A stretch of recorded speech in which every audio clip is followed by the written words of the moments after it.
karena profesi ini adalah profesi yang sangat mulia. Pilar keempat, demokrasi yang diakui oleh negara. Iya. Begitu kira. Oke, Bang, ini memasuki peringatan Hari Pers Nasional 2026 dengan tema yang diusung Pers Sehat, Ekonomi Berdaulat dan Bangsa Kuat ini, Bang ya.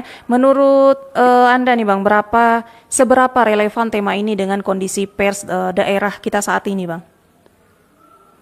Iya, sehat itu dalam tanda kutip bukan arti fisiknya mungkin ya. Iya. Kalau saya pikir sehat itu dalam tanda kutip berkesinambungan, semuanya bersatu, tidak saling gontok-gontokan, begitu. Artinya tidak ada kecemburuan, semua saling mendukung kegiatan pers.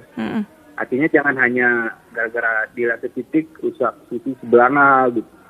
Gara-gara satu ulah wartawan, nah semua tercemar. Artinya sehat itu dalam tanda kutip semua harus saling mendukung. Betul. Nah seperti RRI Takengon itu kan punya bagian dari peran strategis lembaga publik, dan tidak hanya untuk bertransformasi secara digital, tetapi juga menjadi penjaga kepentingan publik di tengah arus informasi yang seringkali tidak terkendali saat ini.